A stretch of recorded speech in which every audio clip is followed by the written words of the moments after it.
Today, we're going to take a look at perhaps somewhat of a demented build. We're playing the Tier 7 Premium American Battle Cruiser Constellation, and we've got an old classic at the helm, George Dewey. I'll put the build up on screen here so you can see what I'm doing. The main thrust of this build, the main highlight, I suppose, are the three aspects of it which affect concealment. We've got the Look at Me Now skill, and then we've got Kondo and Azerlane Sovietsky Rossiya as our two inspirations. So our concealment on Constellation is a ridiculous, highly demented 11.1 kilometers by sea.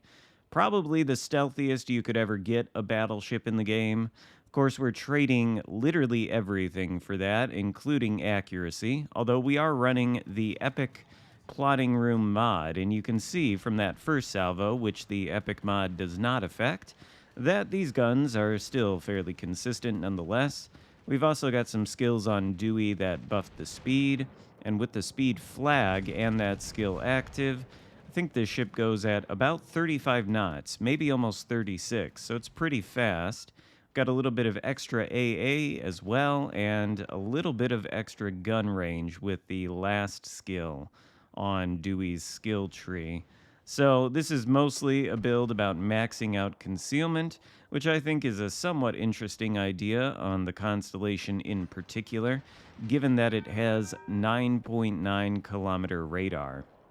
And mostly what I wanted to talk about today was that build and this ship, but really there's not too much to say other than it makes the Constellation stealthy. I don't think it's actually going to come into play, the radar that is, all that much in this game. We've got a Benson threatening to come around the corner here. I don't know if he knows that I'm here or not. Maybe he does. I was spotted. But if he comes around that corner, he's going to not be floating for too long.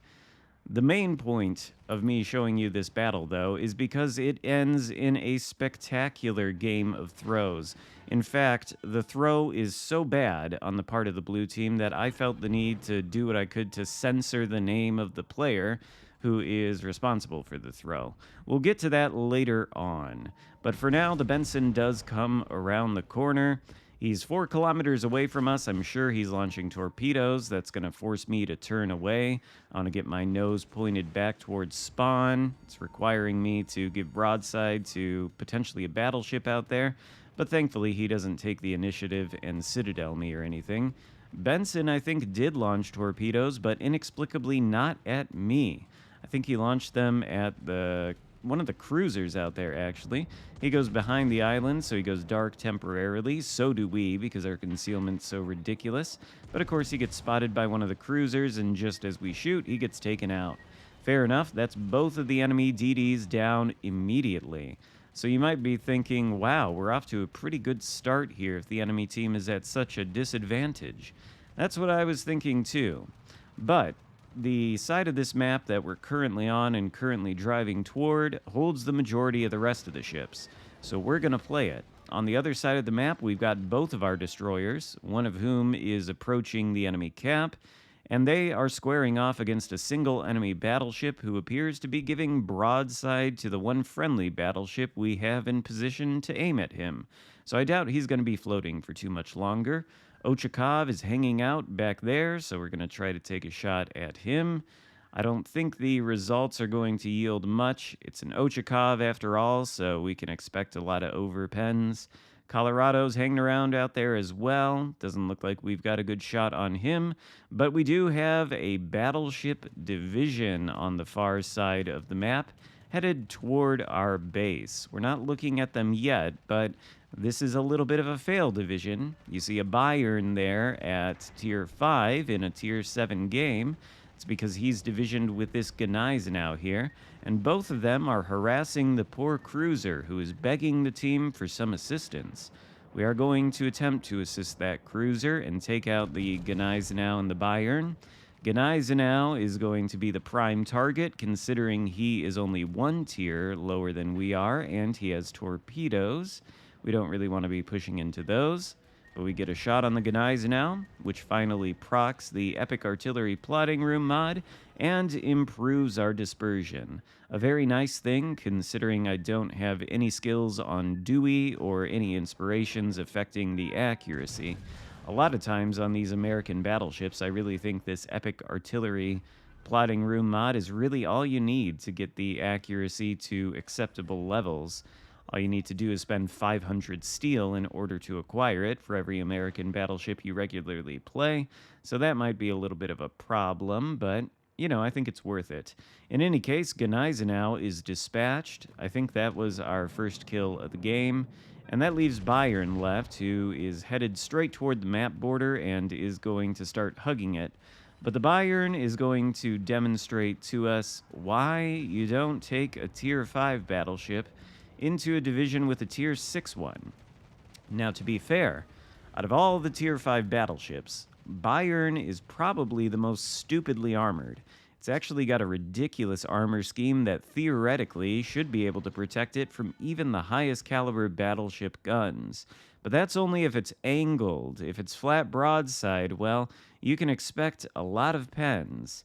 And Bayern, for its part, also does have 15-inch guns, which can overmatch the bow and stern plating of the Constellation. After all, it's a battle cruiser, not a full battleship. But against the angled armor of the Constellation, the Bayern's guns really are not going to do anything. And being Tier 5, we don't even have to give that much of an angle. Just doesn't seem like these guns have the required pen or the required pen angles to do much. Even if we are nearly flat broadside to the Bayern, he gets almost nothing there, which is kind of unfortunate for him, and our teammates are going to end up taking him out as this game draws ever closer to what looks like a guaranteed victory for the blue team. But the chips are starting to fall. One of the destroyers goes down. I think he was contesting the enemy base, and he's been spotted by one of the enemy cruisers, likely the Ochakov or maybe the Edinburgh. Both of those, I think, are radar cruisers. We've also got our last remaining friendly DD near the Edinburgh, trying and succeeding somewhat in torpedoing the cruiser. He does hit the Edinburgh once. We're going to try to help him out by launching a salvo. We've got the Epic mod procced twice, so we do get a little bit of extra accuracy, but that's only 4 out of the 8 guns, and naturally half of those shells hit, and they're both overpens. So Edinburgh survives. He's in hot pursuit of our destroyer teammate, and I don't remember if he's the one that ends up taking this destroyer out, but somebody is. And, well, once that destroyer goes down, we've still got myself and the battleship and 3 cruisers left versus 2 cruisers and 1 battleship. So you would think very clearly that we would be the winners here. But, well, let's just see what happens. We approach the islands. We're spotted after firing. Ochakov is shooting at us, which I don't enjoy. I don't want to be lit on fire by his HE spam. Friendly destroyer is getting away from the Edinburgh. He's surviving for the moment. Salvo's reloaded and out at the Ochakov as we turn the island here. What I wanted to do was prioritize the Edinburgh, given I thought he was such a threat to the friendly destroyer, but the friendly destroyer is, in fact, down now.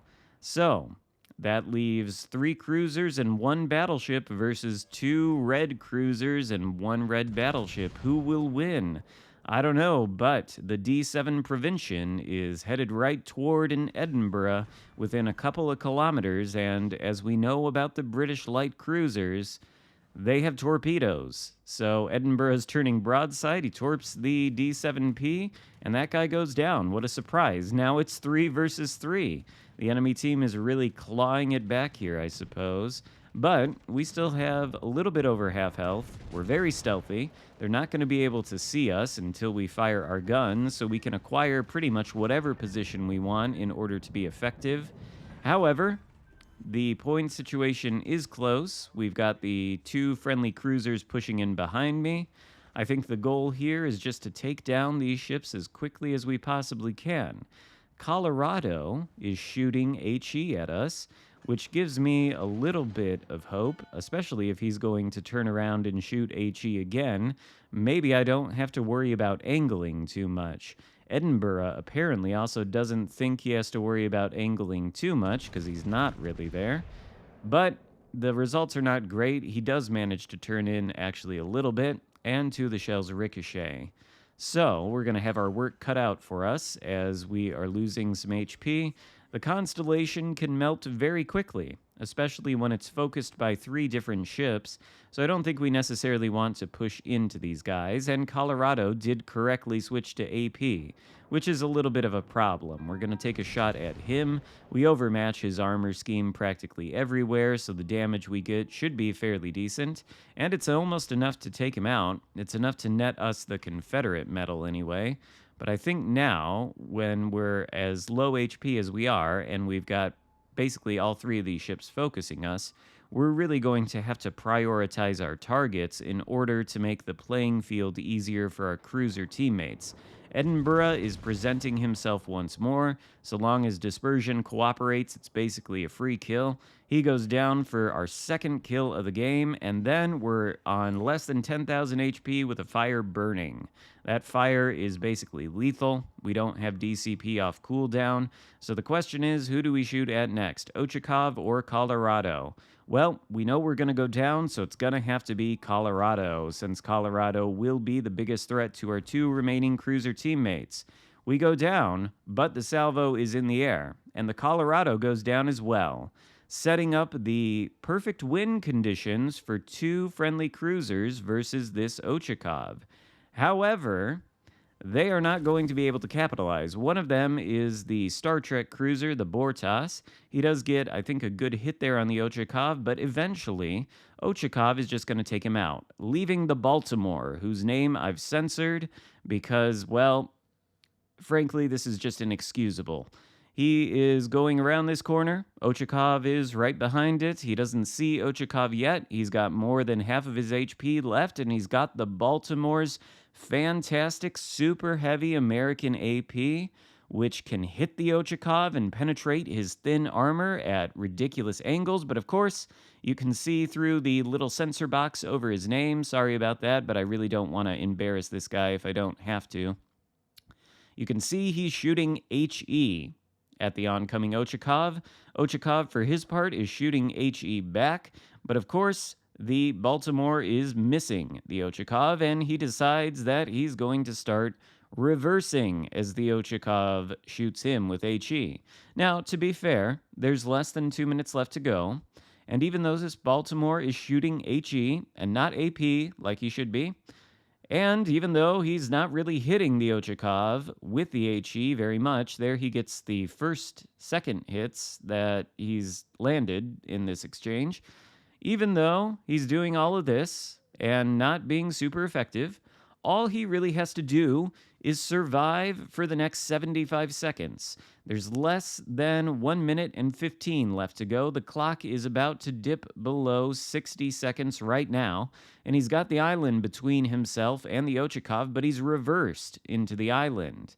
So now he's going to go forward. What I'd like to see maybe is for him to turn all the way to the left and continue to keep the island between himself and the Ochakov. Just take the win, maybe. You know, you've got enough HP, you're still floating. There's no reason for you to push in, especially if you're not going to be shooting the AP, but, well, he pushes in. And here's Ochakov. Ochakov is coming for him. Ochakov is turning flat broadside, obviously, to launch the torpedoes. He's going to sail into our little blur box, so we won't be able to see him completely. Sorry about that again, but I really don't want to embarrass this guy too much if I don't have to. Ochakov is flat broadside. Torpedoes are in the water. Of course, the Baltimore is not shooting AP. He's shooting HE. At least he knows not to shoot it at the belt armor of the Ochakov, but come on. You're at tier 7 and HE. Baltimore goes down. This ends in a loss, even though it didn't have to. All the guy had to do was select the correct firing shell. I don't know. I don't know what to tell you. That is World of Warships Legends. In any case, the Dewey build is pretty fun, but you do have to hope that your teammates know what shells to shoot. That game sucked out my soul a little bit. I was pretty much done with the session last night after I witnessed that Horrible travesty. So I hope you enjoyed it. Don't be too harsh on the guy. He may be new. Maybe he was trying to complete a mission. I don't know why you would shoot HE at a broadside Ochakov like that, but he did. And so we lose. Perhaps just another example of why you should try to stay alive for as long as you possibly can, no matter what ship you're playing. Anyway, hope you have a good rest of your day. Give the video a thumbs up, consider subscribing if you haven't already, and I'll see you next time. Goodbye.